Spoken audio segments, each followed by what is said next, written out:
Hello, Namaste, Vanakkam, Annyeong. As you know, I'm your teacher Khushi and welcome to दीदी की पाठशाला।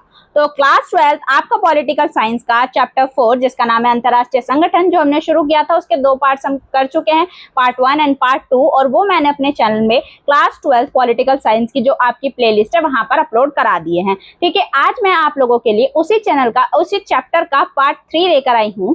ठीक है, तो पार्ट 3 जिसमें हम अंतर्राष्ट्रीय संगठन के बारे में आगे पढ़ेंगे। छोटा सा टॉपिक रहता है, मैंने वो साथ में इसीलिए कंप्लीट नहीं कराया था क्योंकि फिर लॉन्ग वीडियो हो जाती है और आप लोगों को थोड़ा बोर हो जाता देखने में, इसीलिए मैंने उसको थोड़ा सा बाद में रखा कि पार्ट 3 बेशक से छोटा बनेगा लेकिन मैं पार्ट 3 में अपलोड करा दूंगी उस कंटेंट को। ठीक है, तो आज हम पार्ट 3 करने वाले हैं।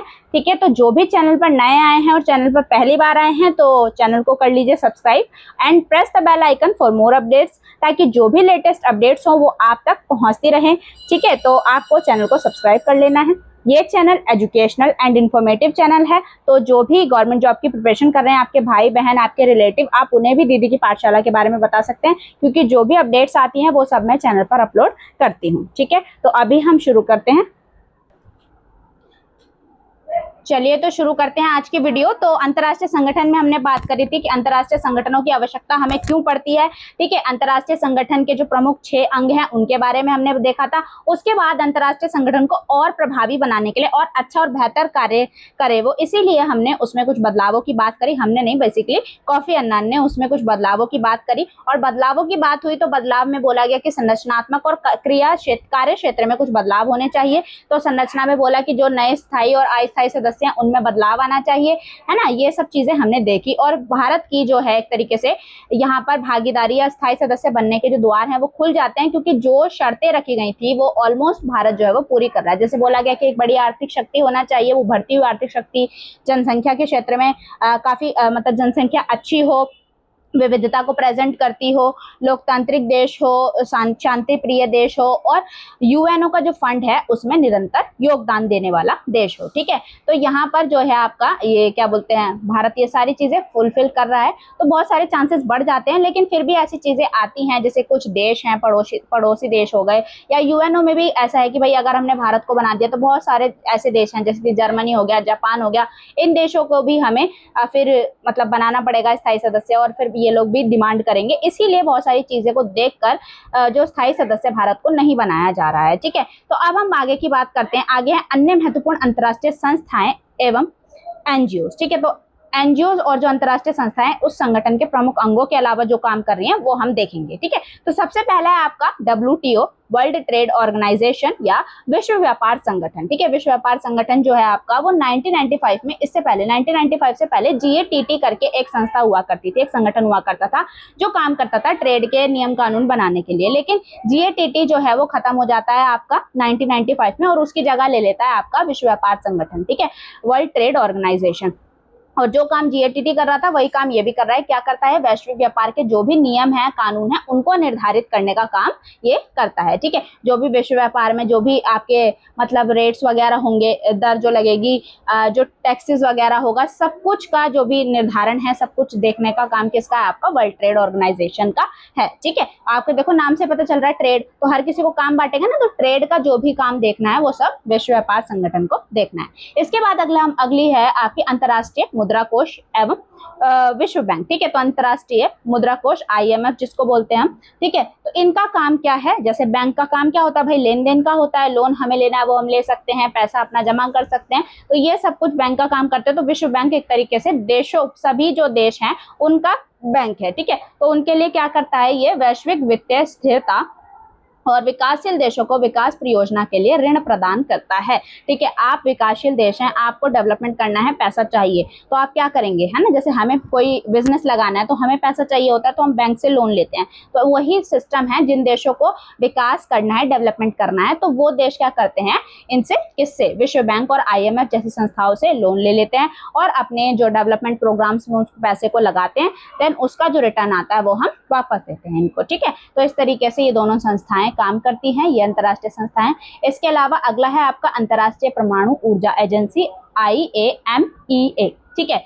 तो ये आपका 1957 में बनी थी ये, और इसका काम देखो परमाणु ऊर्जा एजेंसी है, तो ये क्या देखेगी, परमाणु ऊर्जा के लिए जो भी परमाणु हथियार वगैरह हैं उनको शांतिपूर्ण तरीके से उनका इस्तेमाल किया जाए। सेना में भी अगर आप इस्तेमाल कर रहे हैं तो उसको इजी, मतलब ऐसा नहीं कि आप इस्तेमाल करें किसी भी देश पे डाला उड़ा दिया उस देश को, ऐसे नहीं, ठीक है। तो परमाणु हथियारों को आप लिमिटेड इस्तेमाल करेंगे, ये देखना, शांतिपूर्ण तरीके के लिए इस्तेमाल कर रहे हैं, ये सब देखना इस एजेंसी का काम है। तो परमाणु ऊर्जा के शांतिपूर्ण उपयोग को बढ़ावा देना और सैन्य उपयोग को रोकना इसका काम है। जो भी अगर ट्रीटीज वगैरह करी जाएंगी इसके लिए कि भाई अगर कोई परमाणु हथियारों का इस्तेमाल ना करें लोग, इसके लिए कोई संधि करनी है, समझौता करना है, तो वही एजेंसी देखती है, ठीक है। इसके बाद अगर हम बात करें एमनेस्टी इंटरनेशनल, एमनेस्टी इंटरनेशनल क्या है, ये मानवाधिकारों की रक्षा के लिए काम करता है, ठीक है। ये मानवाधिकार वाला जो टॉपिक है अंतर्राष्ट्रीय संगठन में एक नया टॉपिक बनकर उभरा, क्योंकि पहले इतना ये चीजें नहीं थी, मतलब मानवाधिकारों के लिए आवाज तो पहले से उठ रही थी, लेकिन अंतर्राष्ट्रीय संगठन जब बना था तब इस पर इतना जोर नहीं दिया गया। लेकिन बाद में एमनेस्टी इंटरनेशनल बनाई गई जो मानवाधिकारों की रक्षा करती है और हनन के खिलाफ अभियान चलाने वाले स्वतंत्र गैर सरकारी संगठन जो भी एनजीओ वगैरह होते हैं वो एमनेस्टी इंटरनेशनल के अंडर ही काम करते हैं, ठीक है। इसके अलावा अगला है ह्यूमन राइट्स वॉच। जो ह्यूमन राइट्स वॉच है ये भी मानवाधिकारों के लिए काम करती है। मानवाधिकार हनन अगर कहीं पर हुआ है तो उसकी जांच करेगी, उसकी रिपोर्टिंग करेगी, उसकी वकालत करेगी, और इसके लिए कुछ प्रमुख एनजीओ आपके काम कर रहे हैं, ठीक है। तो मैंने क्या क्या बताया, सबसे पहले आपका हो गया WTO वर्ल्ड ट्रेड ऑर्गेनाइजेशन, इसके अलावा IMF एंड विश्व बैंक आपको बता दिया मैंने, ठीक है। उसके बाद अंतर्राष्ट्रीय परमाणु ऊर्जा एजेंसी हो गया, एमनेस्टी इंटरनेशनल और ह्यूमन राइट्स वॉच, ठीक है। तो ये ह्यूमन राइट्स के लिए काम करते हैं दोनों ही, ठीक है। चलिए तो अब अगला है आपका कुछ मैंने ये एक डलवाया क्विक फैक्ट जो मैंने शीट डलवाई है आपके लिए। इसमें क्या है, कुछ महत्वपूर्ण तिथियां हैं, कुछ इंपॉर्टेंट डेट्स हैं जो आपको याद रखनी है, एग्जाम पॉइंट ऑफ व्यू के लिए इंपॉर्टेंट है। जैसे सबसे पहले संयुक्त राष्ट्र संघ की स्थापना कब हुई थी, जिसको हम UN डे के नाम से जानते हैं। तो 24 अक्टूबर 1945 को संयुक्त राष्ट्र संघ की स्थापना हुई थी, ठीक है। इसी दिन को हम UN डे के नाम से भी मनाते हैं, ठीक है। इसके बाद 30 अक्टूबर, ये आपको याद रखना है, 24 अक्टूबर को ये बना और उसके 6 दिन बाद ही हम इसमें एंटर हो गए थे, यानी कि हम मतलब भारत एंटर हो गया था। तो 30 अक्टूबर 1945 को भारत जो है वो UN का सदस्य बना, ठीक है। इसके बाद 1995 में मैंने अभी आपको बताया था WTO की स्थापना हुई थी और GATT को इसने रिप्लेस किया था, ठीक है। इसके बाद आपको क्या याद रखना है, ये चीज तो आपको मैंने बताई दी थी कि जितने भी आपके अंग हैं उनमें 6 अंगों में से 5 के मुख्यालय आपके कहाँ है, न्यूयॉर्क में है। सिर्फ एक है आपका अंतर्राष्ट्रीय न्यायालय जिसका जो आपका मुख्यालय है वो द हेग नीदरलैंड में है, ठीक है। इसके अलावा सब जितने भी हैं, चाहे UNO के मुख्यालय की बात करें, बाकी 5 अंगों के मुख्यालय की बात करें, सबके मुख्यालय आपके न्यूयॉर्क में ही है, ठीक है। अभी की अगर हम बात करें तो टोटल कितने सदस्य हैं इसमें, टोटल इसमें सदस्य हैं 193, ठीक है। लेकिन जब ये बना था तब इसमें कितने सदस्य थे, तब इसमें 51 सदस्य थे, ठीक है, 51 सदस्य थे। और इसका आखिरी सदस्य कौन था जो इसमें ऐड हुआ था, तो वो था आपका साउथ सूडान, ठीक है। साउथ सूडान इसमें लास्ट जो है वो ऐड हुआ था, ठीक है। तो हाँ जी, हाँ, इसके अलावा मैं वीटो पावर आपको बता दूं, जो 5 आपके स्थायी सदस्यों के पास होती है वीटो पावर, जो एक तरीके से विशेषाधिकार है। अगर कोई भी प्रस्ताव पारित हो रहा है और किसी भी एक स्थायी सदस्य ने अपनी वीटो पावर वहां पर लगा दी तो वो प्रस्ताव रद्द हो जाता है। और इसकी बात करें सुरक्षा परिषद की, तो मैंने एक बार इसकी संरचना आपको दोबारा से बता देती हूँ कि इसमें 5 स्थायी सदस्य होते हैं, 10 अस्थायी सदस्य होते हैं। 5 स्थायी सदस्य जो जब से ये बनाए तब से लेकर अभी तक प्रेजेंट तक ये 5 हैं और इनको कोई अभी हटा नहीं सकता क्योंकि परमानेंट है, ठीक है। तो कौन कौन है, अमेरिका हो गया, रूस हो गया, यूनाइटेड किंगडम हो गया यानी कि UK हो गया, फ्रांस एंड चाइना हो गया, ये आपके स्थायी सदस्य हैं। इसके अलावा अस्थायी सदस्य 10 होते हैं और ये हर 2 साल की अवधि के लिए चुने जाते हैं। लेकिन ये चीज आपको हमेशा ध्यान रखनी है कि कोई भी सदस्य एक बार 2 साल के लिए चुना गया है तो दोबारा वो 2 साल के लिए चुनने के लिए उसको गैप देना पड़ेगा एक कार्यकाल का, डायरेक्ट 4 साल के लिए कोई नहीं चुना जा सकता, ठीक है। तो ये सब हमने देख लिया था। इसके 6 प्रमुख अंग हैं कौन कौन से, इसका जनरल असेंबली महासभा हो गया, सुरक्षा परिषद हो गया, आर्थिक और सामाजिक परिषद हो गया, अंतर्राष्ट्रीय न्यायालय हो गया और सचिवालय हो गया। और एक है आपकी न्यायसिता परिषद या ट्रस्टीशिप काउंसिल जिसको बोलते हैं, जो 1994 तक काम कर रही थी, लेकिन प्लाव को स्वतंत्र कराने के बाद ये स्थगित हो गई है। लेकिन इन फ्यूचर इसकी अगर नीड हुई तो उसको वापस से काम में लाया जा सकता है, ठीक है। हाँ जी, ये याद रखना, अंतर्राष्ट्रीय न्यायालय में 15 जज हैं जिनका टेन्योर 9 साल का होता है।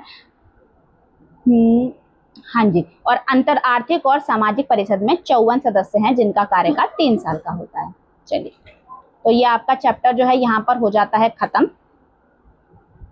अब आगे आपका हिस्ट्री का चैप्टर जो क्लास 12 का है, मैं उसके लिए वीडियो लेकर आऊंगी चैप्टर 4 के लिए। बहुत इंटरेस्टिंग चैप्टर है आपका, ठीक है। तो अब आप अगर चैनल को पर आए हैं, आपने पूरी वीडियो देखी है, तो आई होप आपको कंटेंट जो है वो पसंद आया होगा। तो कंटेंट अगर आप लोगों को पसंद आया तो वीडियो को लाइक करना, अपने फ्रेंड्स के साथ वीडियो को शेयर जरूर करना, क्योंकि मैं चाहती हूँ बेटा कि हर एक बच्चे तक एक अच्छा और एक क्वालिटी कंटेंट पहुंचता रहे, ठीक है। तो ऐसा नहीं है कि मतलब अगर यहाँ नहीं आओगे तो नहीं मिलेगा, लेकिन यहाँ पर मैं आपको जो पढ़ा रही हूँ बिल्कुल बेहतर और अच्छा पढ़ाने की कोशिश कर रही हूँ। और एक नया चैनल मैंने आप लोगों के लिए स्टार्ट किया है, तो आप लोगों की सपोर्ट की बहुत ज़्यादा नीड है मुझे, ठीक है। आप लोग मुझे सपोर्ट करेंगे तो मैं आगे कोशिश कर रही हूँ कि एक दिन में 2 वीडियोज़ मैं आप लोगों के लिए अपलोड करूँ, ताकि आपका कंटेंट जो मिड टर्म तक का जो भी सिलेबस है वो कंप्लीट हो जाए। लेकिन उसके लिए आप लोगों के सपोर्ट की, आप लोगों के प्यार की बहुत ज़्यादा ज़रूरत है, ठीक है। तो अभी के लिए थैंक यू, मिलते हैं नेक्स्ट वीडियो में।